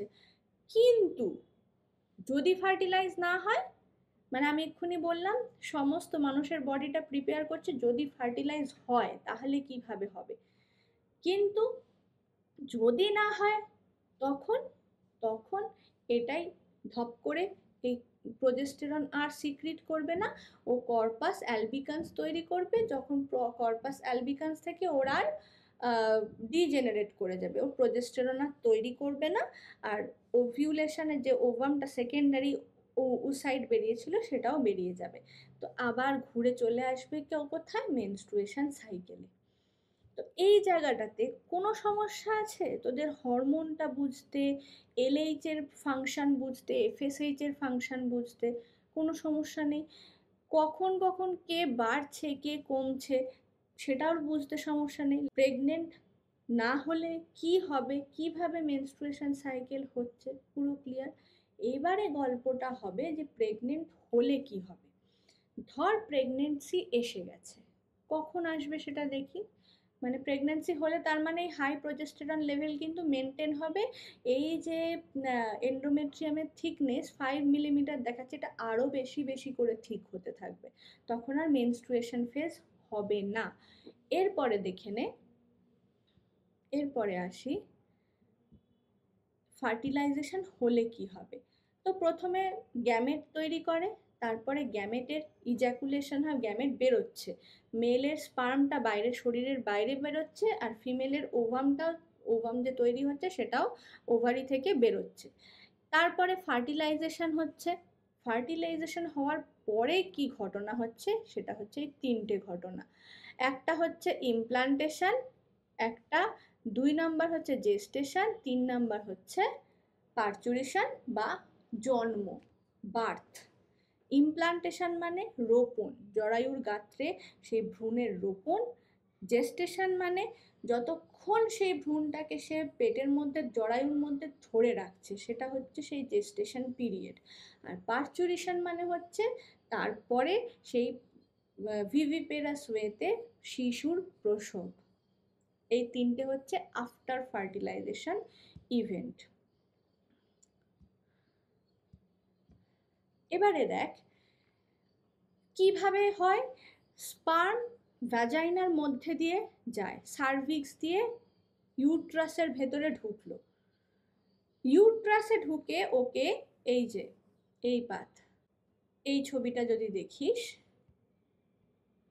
ও প্রথমে ভ্যাজাইনা দিয়ে তারপর সার্ভিক্স দিয়ে ইউট্রাসে ঢুকে ওকে কোথায় যেতে হবে জানিস তো? এইখানে অ্যাম্পুলা অবধি যেতে হবে। আর ঠিক সেই সময়তেই ডিম, এই গর্ভাশয় থেকে ডিমটাকে এগটাকে বেরিয়ে, ধর এগ বেরোচ্ছে, এগটাকে বেরিয়ে এই অ্যাম্পুলার মধ্যেই আসতে হবে। আর এই অ্যাম্পুলাতেই হয় ফার্টিলাইজেশন। তার মানে কি বলছে দেখ কতটা কমপ্লিকেটেড। তাই জন্যই কিন্তু সব সময় ফার্টিলাইজেশন হয় না। মানে ইন্টারকোর্স করা মানেই, কপুলেশন করা মানেই ফার্টিলাইজেশন তা কিন্তু নয়। কারণ সেই সময় মেয়েদের এগ রিলিজ নাও হতে পারে, সেই সময় ঠিক এক্স্যাক্টলি অ্যাম্পুলার মধ্যে এগটা নাও থাকতে পারে, অনেক কিছু ফ্যাক্টর ডিপেন্ড করে, তবে গিয়ে ফার্টিলাইজ হয়। এবারে ইউট্রাস থেকে অ্যাম্পুলাতে গেল, আর ওদিকে উসাইড থেকে রিলিজ করলো কোথায়? ফিমব্রি দিয়ে ঢুকলো ইনফান্ডিবুলামে, ইনফান্ডিবুলাম থেকে গেল অ্যাম্পুলা। তার মানে আলটিমেটলি কোথায় হচ্ছে? এই অ্যাম্পুলার মধ্যে হচ্ছে ফার্টিলাইজেশন, যেটাকে বলে সিনগ্যামি, মানে যেখানে ফিউশন হচ্ছে মেল গ্যামেট আর ফিমেল গ্যামেটের, এই ঘটনাটাকে বলা হচ্ছে সিনগ্যামি। ঠিক আছে? এরপরে দেখ, তাই জন্যই কিন্তু সব সময় প্রেগনেন্সি আসে না। আচ্ছা, এবার গ্যামেটের কি চেঞ্জ হয় ফার্টিলাইজেশনের টাইমে সেটা দেখব। প্রথমে অ্যাক্রোজোম থেকে, এটা আমি বলেইছিলাম, অ্যাক্রোজোম থেকে কিছু সিক্রিট হয়, যেটা কি করে এই জোনা প্যালুসিডা আর উসাইডের মধ্যে যে জোনা প্যালুসিডা আছে, এখানে জোনা প্যালুসিডা আছে, এখানে পেরিভাইটালাইন স্পেস আছে, তারপরে করোনা রেডিয়াটা আছে চারিদিকে, তাই তো? এরকম করে। তো এই যেই জোনা প্যালুসিডার মধ্যে গেল, এটাকে বলছে জেডপি বা জোনা প্যালুসিডা, অ্যাক্রোজোম যেই গেল, তো অ্যাক্রোজোম যখনই এখানে গেল, ও কি ইনডিউস করলো? মিওসিস 2। কি বলেছিলাম?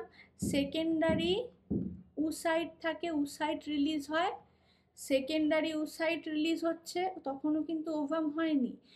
যেই মুহূর্তে এই স্পার্মটা এইখানে জোনা প্যালুসিডাতে গেল, ওর মিওসিস 2 হয়ে গেল। মিওসিস 2 হলেই সেকেন্ডারি উসাইট কি তৈরি করবে? ওভাম। ঠিক আছে? এবার এই ওভাম তখন কি হবে? সেকেন্ডারি পোলার বডি একটা তৈরি হবে, সেকেন্ড পোলার বডি, যেটা নষ্ট হয়ে যাবে, আর একটা ওভাম তৈরি করবে এই যে। আর এই ওভামের সাথে স্পার্মটা নিউক্লিয়াই ফিউজ হবে, হয়ে হবে zygote.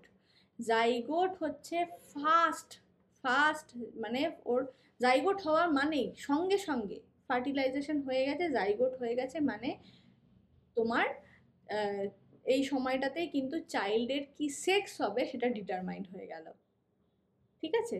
Sex of the child is decided at this stage. কোন স্টেজে? জাইগোট স্টেজে। জাস্ট স্পার্মটা ঢুকলো, সাথে সাথে স্পার্মের মধ্যে এক্স আছে না ওয়াই আছে সেটার উপর নির্ভর করে হয়ে গেল ডিসাইডেড। এরপরে দেখ, তাই জন্য কি বলে? Sex of the baby is determined by the father, not the mother. এটা কেন তোদেরকে পড়াচ্ছে জানিস তো? বল। কারণ অনেকে এখনো গ্রামে সেই মেয়ে সন্তান হচ্ছে বলে মায়েদেরকে দোষারোপ করে, কিন্তু অ্যাকচুয়ালি মেয়ে সন্তান হবে না হবে না সেটা তো বাবারা ডিসাইড করছে, বাবার স্পার্মটা ডিসাইড করছে। মায়েদের মধ্যে তো দুটোই এক্স, বাবার মধ্যে তো একটা এক্স একটা ওয়াই। এবার বাবার যদি এক্সটা আসে তাহলে মেয়ে সন্তান হবে, আর বাবার যদি ওয়াইটা আসে তাহলে ছেলে সন্তান হবে। তো পুরোপুরি বাবার উপর ডিপেন্ড করে যে ছেলে সন্তান হবে না মেয়ে সন্তান হবে। আচ্ছা, ও তোকে আমি এই জায়গাটাতে একটা কথা বলতে ভুলে গেছি। আচ্ছা, এই ছবিটার ক্ষেত্রে শুনে আমার ওই বাবা ও মায়ের ওইটাতে একটা মনে পড়লো যে এখানে একটা না, এই ভ্যাজাইনাল যে ওপেনিং থাকে তার ভেতরে একটা হাইমেন বলে একটা পর্দা থাকে, ঠিক আছে? এটা নিয়ে 2024-এও একটা প্রশ্ন এসেছিল বলেই আমার ফট করে মনে পড়ে গেল। তো এই হাইমেনটা কি হয় বলতো, যখন ফার্স্ট সেক্সুয়াল অ্যাক্টিভিটি কোনো মেয়ে করে তখন এটা ছিঁড়ে যেতে পারে, রাপচার হয়ে যেতে পারে। আবার রাপচার নাও হতে পারে, মানে সেক্সুয়াল অ্যাক্টিভিটি করার পরেও কিন্তু এটা থেকে যেতে পারে। সেটা খুব রেয়ার কেসে হয়, কিন্তু ম্যাক্সিমাম ছিঁড়ে যায়। কিন্তু এটা যে শুধুমাত্র সেক্সুয়াল অ্যাক্টিভিটি করলেই ছিঁড়বে তার কোনো মানে নেই। একটা মেয়ে যদি ধর গাছ থেকে পড়ে গেল, সাইকেল চালাতে গিয়ে পড়ে গেল, রাস্তায় পড়ে গেল, জোরে জোরে ঘোড়া দৌড়াচ্ছে, ঘোড়ার পিঠে চড়ে দৌড়াচ্ছে, ওই যে বডির জার্কিং, যে কোনো কিছুতে এই হাইমেনটা কিন্তু ব্রেক করে যেতে পারে। তাই জন্য হাইমেনের থাকা বা না থাকা কোনো মেয়ের ভার্জিনিটির পরিচয় কিন্তু নয়। কেন? কারণ হাইমেনটা কিন্তু কোনো মেয়ে ধর ভার্জিন নয়, তারও কিন্তু থাকতে পারে। আবার কোনো মেয়ে ধর ভার্জিন কিন্তু তার হর্স রাইডিংয়ে বা এখন তো ট্যাম্পন ইউজ করে, প্যাড প্যাড মেনস্ট্রুয়েশন সাইকেল হলে প্যাড ইউজ করে, তো প্যাডের জায়গায় অনেক সময় ইনসার্ট মেনস্ট্রুয়েশন কাপ বা ট্যাম্পন ইউজ করা হয়। তো সেইগুলোতেও কিন্তু এই হাইমেন ব্রেক হয়ে যেতে পারে। তাই জন্য হাইমেনের থাকা না থাকা ভার্জিনিটির প্রমাণ নয়। এইটা একটা কোয়েশ্চেন আসে, সেই জন্য আমার হঠাৎ মনে পড়লো যে এটা তো এই পয়েন্টটা তো বলা হয়নি, তাই বলে দিলাম। এবার দেখ কি করে জাইগোট হচ্ছে। জাইগোট কোথায় হচ্ছে? এখানে অ্যাম্পুলার মধ্যে। এই অ্যাম্পুলায় জাইগোটের না ফার্দার ডিভিশন হয়। প্রথমে জাইগোট হলো, তারপর সেখান থেকে দুটো সেল এলো, তারপর চারটে সেল এলো, 8টা 16টা স্টেজ এলো। এই যে ডিভিশন, এই ডিভিশনটাকে, ডেভেলপমেন্টটাকে বলা হয় এমব্রিওজেনেসিস, ঠিক আছে? এমব্রিওজেনেসিসে কি হয়? জাইগোটের সেল ডিভিশন হয় আর সেলের ডিফারেন্সিয়েশন হয়। মানে ভ্রূণ যখন হচ্ছে না, একটা সেল ডিভিশন হবে, বারবার র্যাপিড সেল তৈরি হবে, আর এই সেলগুলোই তারপর কোনটা কোন অঙ্গ প্রত্যঙ্গ দেবে, কিভাবে ডিফারেন্সিয়েট করবে, সেইগুলো ডিটারমাইন করবে। তো একটা হচ্ছে সেল ডিভিশন, একটা হচ্ছে সেল ডিফারেন্সিয়েশন। এরপরে জাইগোটটা কি করে, এইখানে ইসথমাসের মধ্যে দিয়ে মুভ করে কোথায় আসে? এই জরায়ুর গাত্রে রোপণ হয়, ঠিক আছে? এই যে ডটার সেল যেটা এই ক্লিভেজের পরে হচ্ছে, ক্লিভেজ মানে হচ্ছে এই জাইগোট তৈরি হওয়ার পর যে সেল ডিভিশন হচ্ছে, ক্লিভেজ হচ্ছে। তো ক্লিভেজের যে ঘটনাটা হচ্ছে, তা ক্লিভেজ হওয়ার পরে যে সেল ডিভিশন হচ্ছে, এই স্টেজকে বলা হয় ব্লাস্টোমিয়ার স্টেজ, ঠিক আছে? এবারে যখন 8 থেকে 10টা হচ্ছে সেটা হচ্ছে মরুলা, তারপরে তৈরি হয় ব্লাস্টুলা। এবারে এরা কি করছে, এখানে রোপণ হওয়ার জন্য চলে আসছে। এই রোপণ হবে কখন? এই দেখ, এই ব্লাস্টোসিস্ট যখন গঠন হবে, মানে ব্লাস্টোসিস্ট যে স্টেজ, মরুলার পরে ব্লাস্টোসিস্ট হয়ে এ ইমপ্লান্ট হবে বা জরায়ুর গাত্রে বা ইউট্রাসের ওয়ালে রোপণ হবে। কি হচ্ছে বাইরের ব্লাস্টোসিস্টটা দেখে নে, বাইরে হচ্ছে আবরণ, সেটাকে বলে হচ্ছে ট্রোফোব্লাস্ট। এই ট্রোফোব্লাস্ট যে আবরণ, সেটা দিয়েই ও এন্ডোমেট্রিয়ামের ওয়ালের সাথে অ্যাটাচ করবে। আর ভেতরে রয়েছে ইনার সেল মাস। এই ইনার সেল মাসটা কি হবে, ডিফারেন্সিয়েট ইনটু এমব্রিও কি করবে, তিনটে জার্ম লেয়ার দেবে। জার্ম লেয়ার কি কি, এক্টোডার্ম, এন্ডোডার্ম আর মেসোডার্ম। আর সেইগুলো থেকেই বিভিন্ন ধরনের অঙ্গ প্রত্যঙ্গ তৈরি হয়, তাই তো, আমাদের জার্ম লেয়ারগুলো থেকে। এবারে জার্ম লেয়ার দেবে আর তারপরে তারা কি হবে, এই ইউটেরাসের সেলের মধ্যে র্যাপ, ওই যখনই ইমপ্লান্ট হবে, ইমপ্লান্ট হওয়ার সাথে সাথে না প্রচুর সেল ডিভিশন হতে থাকে এই বাইরের এই ইউটেরাইন ওয়ালে। ওরা চট করে পুরো এমব্রিওটাকে, পুরো ব্লাস্টোসিস্টটাকে না এরকম ঘিরে ধরে, পুরো বারবার র্যাপিড সেল ডিভাইড করে পুরো ব্লাস্টোসিস্টটাকে যেই ঘিরে ধরে সেইটাকে বলছে ইমপ্লান্টেশন। আর যখনই এই জরায়ুর গাত্রে ইমপ্লান্টেশন হয় সেটাকেই কিন্তু বলে প্রেগনেন্সি আসা। সেই সময় এই ইমপ্লান্টেশনের সময় থেকে বিভিন্ন ধরনের সিমটমস দেখা দিতে থাকে, প্রেগনেন্সি রিলেটেড সিমটম। তো এই যতক্ষণ না ও পুরোপুরি আটকে যাচ্ছে জরায়ুর গাত্রে, যতক্ষণ না ইউট্রাসের ওয়ালের মধ্যে, এন্ডোমেট্রিয়ামের মধ্যে পুরোপুরি ইমপ্লান্টেড হচ্ছে, ততক্ষণ বলা যায় না যে প্রেগনেন্ট। ঠিক আছে, তো প্রেগনেন্সি মানে এ ইমপ্লান্টেড হয়ে গেছে।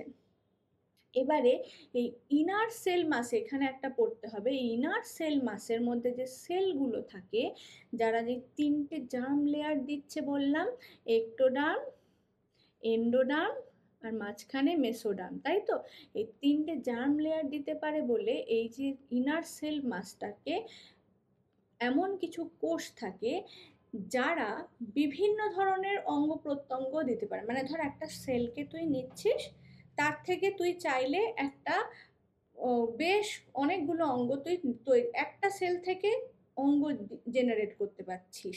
তো সেইটাকে বলে হচ্ছে তাই জন্য stem cell, which have the potency to give rise to all the tissues and organ। মানে কিছু সেল থাকে এক্টোডার্ম দেবে, কিছু সেলস থাকে এন্ডোডার্ম দেবে, কিছু সেলস থাকে এন্ডোডার্ম মেসোডার্ম দেবে। তো তাই জন্য তাদেরকে বলা হচ্ছে স্টেম সেলস। বাট এরা কিন্তু টোটিপোটেন্ট নয়, এরা প্লুরিপোটেন্ট বলে। টোটিপোটেন্ট গাছের ক্ষেত্রে দেখা যায়, গাছের যে কোনো কোষ থেকে পুরো একটা কমপ্লিট গাছ দেওয়া যায়। এটাও 2024-এ একটা প্রশ্ন এসেছে টোটিপোটেন্সি নিয়ে, যে একটা প্লান্টের সেই ক্ষমতাটা থাকে, কিন্তু একটা অ্যানিমেলসে ধর তুই এই সেলটা নিলি, এই সেলটার হয়তো মেসোডার্মের পুরো লেয়ারটা দেওয়ার ক্ষমতা আছে, কিন্তু এক্টোডার্মের পুরো লেয়ারটা, এক্টোডার্মের থেকে যা যা তৈরি হচ্ছে সেগুলো দেওয়ার ক্ষমতা নেই। তো তাই জন্য এরাও কিন্তু স্টেম সেলস, কিন্তু প্লুরিপোটেন্সি আছে এদের, টোটিপোটেন্সি নেই। বোঝা গেছে? এরপরে দেখে নি, তো ওই জিনিসটা একটু মাথায় রাখবি তাহলেই হবে, কারণ প্লান্টের ক্ষেত্রে টোটিপোটেন্সি শো করে, তাই জন্য দুটো আলাদা চ্যাপ্টারের হলেও তোকে একটু রিলেট করতে হবে, নাহলে বুঝতে পারবি না। এবার ইমপ্লান্টেশন হয়ে গেল, হয়ে যাওয়ার পর কি হচ্ছে বলতো, এমব্রিওতে কিছু আঙুলের মতন প্রবর্ধক তৈরি হচ্ছে, যেগুলোর নাম হচ্ছে কোরিয়নিক ভিলাই। সেটা ইউটেরাইন টিস্যুতেও, মায়ের যে এন্ডোমেট্রিয়াম সেটাও বেশ ভালো করে একটা আঙুলের মতন প্রবর্ধক তৈরি হচ্ছে। দুটো একসাথে মিলে কি তৈরি করছে বলতো, এদিক দিয়ে ইউটেরাইন ওয়াল আর ওদিক দিয়ে ফিটাসের ট্রোফোপ্লাস্ট সেল লের থেকে ফিঙ্গার লাইক প্রজেকশন, যেটাকে কোরিয়নিক ভিলাই বলছে, একসাথে তৈরি করছে একটা আবরণ যেটাকে বলছে প্লাসেন্টা। এই প্লাসেন্টা কিন্তু খুব ইম্পর্টেন্ট জিনিস। প্লাসেন্টা কি করে, আমাদের যে এমব্রিওটা, সেই এমব্রিওটাকে অক্সিজেন সাপ্লাই করছে, মায়ের থেকে নিউট্রিশন সাপ্লাই করছে রক্তের মাধ্যমে, অথবা ভেতরে যা যা ওয়েস্ট তৈরি হচ্ছে, যেটা ভ্রূণটা যখন বড় হচ্ছে, শিশু হচ্ছে, তারও তো ওয়েস্ট আছে, এক্সক্রিশন করছে, কার্বন ডাই অক্সাইড রিলিজ করছে, এক্সক্রিশন করছে, ওয়েস্ট মেটেরিয়াল হচ্ছে, সেগুলোও কিন্তু ওই এমব্রিও থেকে, ওই প্লাসেন্টার থ্রু দিয়ে মায়ের বডির মাধ্যমে এসে মায়ের বডি থেকে রিলিজ হয়ে যাচ্ছে। তো একটা হচ্ছে সাপ্লাই, একটা হচ্ছে বাইরে বেরোচ্ছে এক্সক্রিশন, দুটোই কার থ্রু দিয়ে হচ্ছে, প্লাসেন্টার থ্রু দিয়ে হচ্ছে। ঠিক আছে, এবার এই সময়টা একটা স্পেশাল হরমোন রিলিজ হয়, যেটা প্রেগনেন্ট ওমেনদের ক্ষেত্রেই দেখা যায়, সেটা হচ্ছে হিউম্যান কোরিয়নিক গোনাডোট্রপিন। শুধুমাত্র প্রেগনেন্সিতেই থাকে। আর হিউম্যান প্লাসেন্টাল ল্যাক্টোজেন আর হিউম্যান কোরিয়নিক গোনাডোট্রপিন। স্পেশালি যখন প্রেগনেন্সি টেস্ট করা হয় তখন এই এইচসিজির টেস্টই করা হয়, যে এইচসিজি যদি হাই থাকে তার মানে তুমি প্রেগনেন্ট, কারণ অন্য কোনো মেয়েদের মধ্যে এইচসিজি হরমোনটা শরীরে দেখা যায় না। আর কি কি হরমোন থাকে? রিল্যাক্সিন বলে একটা হরমোন কাজ করে, যেটা প্রেগনেন্সির শেষের স্টেজে গিয়ে কাজ করে। আর ইস্ট্রোজেন, প্রোজেস্টেরন, কর্টিসল, প্রোল্যাকটিন আর থাইরক্সিন, এই হরমোনগুলো খুব বেশিভাবে এই ইয়েতে প্রেগনেন্সির সময় কাজ করে। কি করে? ইস্ট্রোজেন, প্রোজেস্টেরন সবই প্রেগনেন্সিটাকে ধরে রাখতে, এন্ডোমেট্রিয়ামের ওয়ালটাকে ধরে রাখতে সাহায্য করে, ফিটাসের গ্রোথে সাহায্য করে। মায়ের যে মেটাবলিজম সেটা চেঞ্জ হয়ে যায়। কোনো কোনো মায়ের খুব খেতে ইচ্ছা করে, খেতে বেশি বেশি করে খায়, বা খাওয়ার ইচ্ছে চলে যায়, ভমিটিং হয়, সমস্ত কিছু সেই মেটাবলিক চেঞ্জেস হয় মায়ের মধ্যে, সেইগুলো মেনটেন করে। মেনটেন অফ প্রেগনেন্সি সেইগুলো করে। তো এই হরমোনগুলো ভীষণভাবে কাজ করে। কি কি হরমোন? এগুলো একটু নামগুলো পড়ে রাখবি। Next, gestation period. মানুষের ক মাস থাকে? মোটামুটি 36 মাস থাকে, বা 9 মান্থ ধরা হয়, তাই তো? এবার 9 মান্থে কি কি হয়? 3টে ট্রাইমেস্টার ধরা হয়। প্রথম 3টে মাস, তারপরে 3 মাস, তারপর 3 মাস, শেষ 3 মাস। এবার এই ট্রাইমেস্টারে কি কি তৈরি হয়, সেটা ইভেন্ট কি কি হয়? ফার্স্ট ট্রাইমেস্টারে 4th উইকের মধ্যে হার্ট তৈরি হয়ে যায়। হার্ট যে বিট করছে না, সেটা দেখা যায় আল্ট্রাসাউন্ডে। ফিটাসের ক্ষেত্রে একদম ছোট্ট, সবার আগে হার্ট তৈরি হয়ে গেছে। হার্ট সাউন্ড শোনা যায়, টুক দুক দুক দুক দুক করছে, যে সেই হার্টের সাউন্ডটা শোনা যায় এত ছোট বয়সে।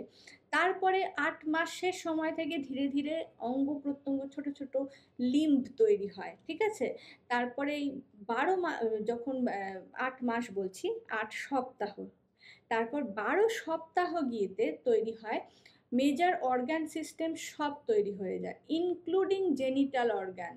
12 সপ্তাহের মধ্যে তৈরি হয়ে যায়, ঠিক আছে? 20 সপ্তাহের মধ্যে, 5th মাসের প্রথমে প্রথম মুভমেন্ট হয় ফিটাসের। হেয়ার অ্যাপিয়ার করে মাথায়, চুল তৈরি হয়ে যায়, আর মুভমেন্ট শুরু হয়ে যায়। কোনো মা প্রথম সন্তানের যে মুভমেন্ট মোটামুটি 5 সপ্তাহের মধ্যে, 5 মাসের মধ্যে, মানে 20 সপ্তাহের মধ্যে নোটিস করতে পারে। এবারে যদি লাস্টের দিকে বলছি, 24 সপ্তাহে কি করে, কি হয় দেখ, পুরো বডি ফাইন হেয়ার দিয়ে কভার হয়। চোখ চোখ প্রথমে বোজা অবস্থায় থাকে, তারপর আইলিডটা না সেপারেট হয়, তারপর আইলিড সেপারেট হলে ও চোখ পিট পিট করে আর কি তাকাতে পারে, আইল্যাশ তৈরি হয়। আর তারপর লাস্টের দিকে 36 মাসে পুরোপুরি ডেভেলপ করে যায়, আর ডেলিভারির জন্য রেডি ফর ডেলিভারি হয়ে যায় 36 মাসে। এটা হচ্ছে জেস্টেশন পিরিয়ড। কি সুন্দর না? আচ্ছা, এই যে এইখানে এইভাবে দেখ, রোপণ হয়েছে, এখানে সার্ভিক্সে মিউকাসের ক্যাপ হয়েছে, এইখানে প্লাসেন্টার ভিলি হয়েছে। কোথা থেকে? ট্রোফোব্লাস্ট, এমব্রিওটা ট্রোফোব্লাস্ট দিয়ে আঙ্গুলের মতন প্রবর্ধক বেরিয়েছে, আবার এন্ডোমেট্রিয়ামের ওয়াল দিয়েও হয়েছে। এইখানে একটা আম্বেলিকাল কর্ড দিয়ে বাচ্চাটার সাথে প্লাসেন্টা থ্রু দিয়ে যোগাযোগ থাকে, এটাকে নাভিরজ্জু বা আম্বেলিকাল কর্ড বলা হয়। আর এইটা হচ্ছে জরায়ুর গা, এইটা হচ্ছে ইয়ক, এই যে ইয়ক, কুসুমথলি। আর এইটা হচ্ছে ভ্রূণ। এবার পার্চুরেশন কি করে হবে? এই ভ্রূণটা ধর ম্যাচিওর করে গেছে, 36 সপ্তাহ হয়ে গেছে, 36 সপ্তাহ পরে ও বেরোবে কি করে? ঠিক আছে, প্রথমেই কি হয়, এ একটা যখনই পুরো ডেভেলপ করে যায়, ওর নিজেরই একটা না বেরোনোর জন্য একটা মুভমেন্ট করে, কন্ট্রাকশন করে। তো সেইটা যখনই এই ইজেকশন ফ্যাক্টর কাজ করে, এটাকে বলে ফিটাল ইজেকশন ফ্যাক্টর, ঠিক আছে? ফিটাস নিজে থেকে নিজেকে এক্সপেল করতে থাকে, ইজেকশন ফ্যাক্টর। তো এই ফিটাল ইজেকশন ফ্যাক্টর যখন হয় তখন এই ইউটেরাসের যে মায়োমেট্রিয়াম থাকে সেই মায়োমেট্রিয়ামে না মাইল্ড ইউটেরাইন কন্ট্রাকশন শুরু হয়। কেন শুরু হয়? ফিটাল ইজেকশন রিফ্লেক্স থেকে। ফিটাল ইজেকশন রিফ্লেক্স, বাচ্চা বেরোতে চাইছে, ঠিক যখনই বেরোতে চাইছে তখনই এই মায়োমেট্রিয়ামে একটা কন্ট্রাকশন হলো। মায়োমেট্রিয়ামে যেই কন্ট্রাকশন হয় না ব্রেনে, তোমার জরায়ুতে যখনই কন্ট্রাকশন হচ্ছে মায়ের ব্রেনে সিগন্যাল যাচ্ছে, যেই ব্রেনে সিগন্যাল যাচ্ছে ব্রেন থেকে তৈরি হচ্ছে অক্সিটোসিন পিটুইটারি থেকে। এবারে যেই অক্সিটোসিন সিক্রিট হচ্ছে, অক্সিটোসিন কি করছে, আবার ইউটেরাইন ওয়ালকে বলছে আরও কন্ট্রাকশন করতে। তো আবার ইউটেরাইন কন্ট্রাকশন হচ্ছে, তখন তার এফেক্ট অনেক বেশি। আর যতবার ইউটেরাইন কন্ট্রাকশন হচ্ছে ততবার ব্রেনে সিগন্যাল যাচ্ছে আর ব্রেন থেকে আরও বেশি অক্সিটোসিন তৈরি হচ্ছে। মানে এটা সাইক্লিক ফর্মে চলতে থাকছে, প্রত্যেকবারের কন্ট্রাকশনটা আগের বারের তুলনায় বেশি। এইভাবে কন্ট্রাকশন হচ্ছে, অক্সিটোসিন রিলিজ হচ্ছে, আবার কন্ট্রাকশন হচ্ছে, এইভাবে চলছে। এইভাবে চলার সাথে সাথে একটা ফেজ হয়, সেটাকে বলে ডায়ালেশন ফেজ। মানে এইখানে সার্ভিক্সের যে মিউকাসের ছিপি বলেছি এইখানটাতে এটা রিল্যাক্স হতে থাকে। এই সার্ভিক্স অঞ্চলটা না রিল্যাক্স হতে থাকে। কেন? কারণ এখানে আরেকটা হরমোন, রিল্যাক্সিন হরমোন, তখন সিক্রিট হচ্ছে। এদিকে অক্সিটোসিনের মাধ্যমে এদিকে কন্ট্রাকশন হচ্ছে, এদিকে রিল্যাক্সিনের মাধ্যমে এইদিকে সার্ভিক্সটা ডাইলেটেড হতে থাকছে। এরপরে কি হচ্ছে? Expulsion phase. ভীষণভাবে লেবার পেন দিয়ে যে সার্ভিক্স ডায়ালেট হয়ে গেছে, মিউকাস প্লাগ পড়ে গেছে, ওয়াটার ব্রেক হয়ে গেছে, এবারে তোমার অক্সিটোসিন প্রচুর দিয়ে এবারে এক্সপালশন হবে। এক্সপালশন কি করে হচ্ছে? এই ফিটাসটা বেরিয়ে আসছে। যেই ফিটাসটা বেরিয়ে আসছে ওটাকে বলছে এক্সপালশন ফেজ। তারপরে আফটার বার্থ কি হচ্ছে? এই যে প্লাসেন্টা, এই প্লাসেন্টাটাও বেরিয়ে আসে, loss of placenta after birth. তো এই পুরো ঘটনাটা হচ্ছে পার্চুরেশন বা জন্মর প্রক্রিয়া। জন্ম যে হচ্ছে সেটা এই প্রক্রিয়ায় হচ্ছে। এবারে আমরা পড়বো জন্মানোর পরে দুধ তো খেতে হবে। প্রথম খাবার কি? দুধ। একটা মায়ের যে প্লাসেন্টা সেখান দিয়েও কিছু অ্যান্টিবডি বাচ্চারা পেত, আইজিজি পেত, প্লাসেন্টার থ্রু দিয়ে যেত। এবারে বাচ্চাটা তো জন্মেই একেবারে চারিদিকে চারিদিকে ভাইরাস ব্যাকটেরিয়া পাচ্ছে, ওকে তো বডিকে প্রোটেক্ট করতে হবে। কী করে প্রোটেক্ট করবে? ও তো অ্যান্টিবডি দেওয়ার ক্ষমতা নেই। ওকে কে দেবে? ওকে ওর মা দেবে। কি করে? প্রথম দুধ খাইয়ে। প্রথম দুধটা একটু হলুদ রঙের হয়, সেটাকে বলে কোলোস্ট্রাম। ওই কোলোস্ট্রাম মিল্কটার মধ্যে প্রচুর পরিমাণে আইজিএ থাকে, অ্যান্টিবডি এ। সেটার মাধ্যমে, তার মানে ও আইজিজি প্লাসেন্টার থ্রু দিয়ে পেয়েছে আর আইজিএ মায়ের দুধ থেকে পাবে। ও নিজে তো তৈরি করতে পারে না, মায়ের কাছ থেকে ও অ্যান্টিবডি পাচ্ছে, যার ফলে ও চারিদিকে রোগ ভোগ থেকে নিজেকে সুস্থ রাখতে পারছে। ঠিক আছে, কলোস্ট্রাম বুঝেছিস। এবার এই যে মায়ের দুধ সেটা কি করে বেরোচ্ছে? ম্যামারি গ্ল্যান্ড থেকে। ম্যামারি গ্ল্যান্ডে কি আছে দেখ, প্রথমে নিপেলের মধ্যে অনেকগুলো ডাক্ট আছে, কিন্তু অনেকগুলো ছিদ্র। একটা ছিদ্র দিয়ে দুধ বেরোয় না, অনেকগুলো ছিদ্র দিয়ে দুধ বেরোয়। এবারে চারপাশে একটা কালো বা পিঙ্ক অংশ থাকে বা ব্রাউন অংশ থাকে, সেটাকে বলে অ্যারিওলা। এইগুলো এই নিপেলটার থেকে ল্যাটিসিফেরাস নালিকা, দেখ এখানে ল্যাটিসিফেরাস নালিকা রয়েছে। সেই ল্যাটিসিফেরাস নালিকাগুলো কোথায় গিয়ে উন্মুক্ত হচ্ছে? অ্যাম্পুলাতে গিয়ে। আবার অ্যাম্পুলাগুলো পিছনে কোথায় যাচ্ছে? স্তন নালিকাতে। তারপরে এরা কোথায় যাচ্ছে? অ্যালভিওলাসে, স্তনগ্রন্থির অ্যালভিওলাসে। অ্যালভিওলাস থেকে দেখ, অ্যালভিওলাস মানে কি? ফুসফুসে যে অ্যালভিওলাস আছে, ছোট ছোট বেলুন লাইক স্ট্রাকচার, এখানেও ঠিক তাই, এইখানেও প্রচুর অ্যালভিওলি আছে। এই অ্যালভিওলির মধ্যেই কিন্তু দুধ বা মিল্ক রয় থাকে, জমা থাকে।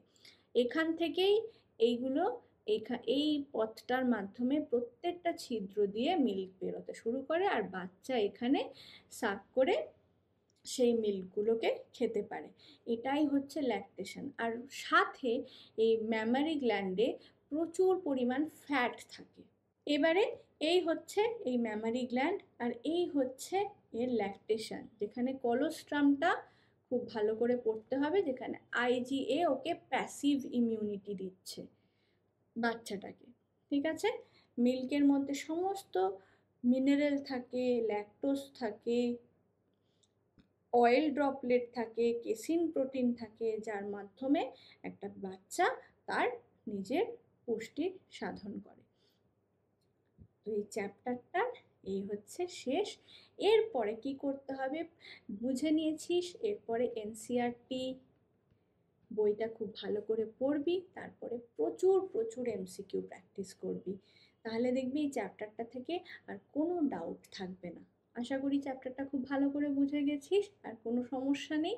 আমাকে ভালো লাগলে অবশ্যই নিচে কমেন্ট করে জানাবি যে ম্যাম আপনার ক্লাসটা আমি ভালো করে বুঝতে পেরে গেছি। চল তাহলে দেখা হবে আবার পরে এরকমই কোনো একটা গুরুত্বপূর্ণ ক্লাসে। ততক্ষণ খুব ভালো থাকিস।